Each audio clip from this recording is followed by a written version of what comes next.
नमस्कार नमस्कार। मो ना ब्रजगोपाल जेना मु आपणक ये जो श्रीकर धान कंपनी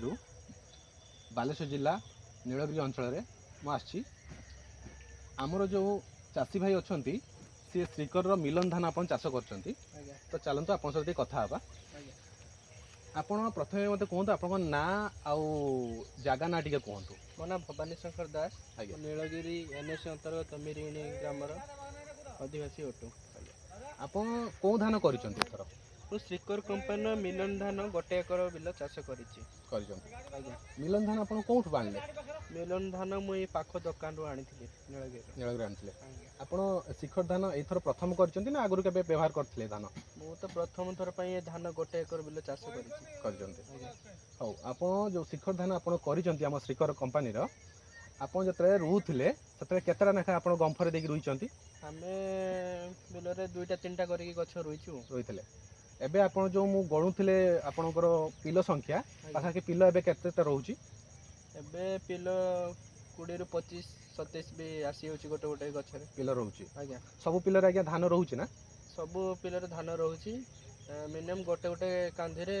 220 ରୁ 250 भितर धान आसी होची माने गोटे कांधी रे पाखापाखि 200 ରୁ 250 भितर धान रोची आसी होची आज्ञा आपणकर जो गोटे एकर चाष करूचंती से चाष रे आपण को आपण तो निजे आपण निज केयर रे छिड़ाई चंती तो आपण धान को देखिकी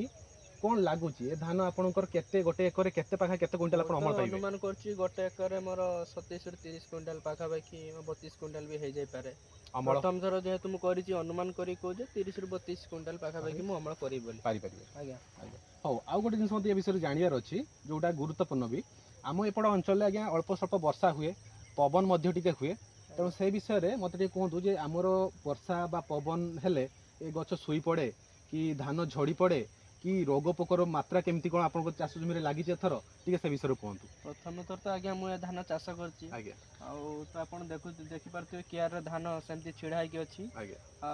मो देखिबारे जिते वर्षा हेले भी रोग प्रतिरोधक शक्ति यार अच्छी पोक जमा लगी ना विशेष करी जदि आम चाषी भाई मैंने धान नहीं कि आग को चाष करेंगे ताले निजे अमल अधिक करें भल हम चाष ताले आपन हिसाब रे आपन चाष करी मिलन माने श्रीकर धान मिलन धान आपन चाष करी खुशी अछंती तो आज्ञा बहुत खुशी अछि मो लोक मानक भी कहिबे धान आगो को नियंतु चाष करंतु आज्ञा जानंतु धान विषय धान अमल भल अछि आज्ञा ओ मु भी आपनकर कांडी माने धान दीटा आनी की देखुतली पाखा कि धान आपनकर एमिति हिसाब रे आसीची तो धान देखिया पे गले मु देखुतली पूरा गोडा पाखरु तळ जाए सबू धान पूरा भर्ती होगी अच्छी कौन सी धान आपंकर मिस ना जे सुखिला जो फांका धान जो अगाड़ी धान जोटा रही जाए सेमती धान किसी ना सबू धान देखो मूल पाखर पूरा पूरी स्टेज माने मिल्की स्टेज पूरा सब कंप्लीट अच्छी आ धान गोटे भी मिस ना पूरा कांधी आप परिष्कार धान आप पाँच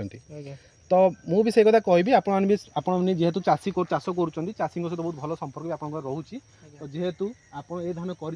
अंचल तो निहाती आपने भी जब चाषी मैंने आपको पचार धान कौ धान कर कौन करूँ आप भी चाषी मैंने कहतु जे मुझे श्रीकर कंपानी मिलन धान गोटे चाष करी पाखापाखि आपण हिसाब से गोटे एकर को 30 ରୁ 32 क्विंटल अमल करी भावुची तो से जिन कहतु चाषी मानू आ चाषी मैंने जानले निहाती अल्प दिन भितर धानटा आप 40 ରୁ 45 दिन भितर धान आप रेडी हो जाऊँगी तेणु आप जिते जल्दी चाष आरंभ हो आपंकर जिनसा हार्वेस्टिंग कर घर को नहीं पारे तेणु चाषी मैंने भी बहुत उपकार पाइबे तो आपने निहाती चाषी मानक जनइबे विषय हाँ रोज तो लगे नमस्कार नमस्कार आज्ञा।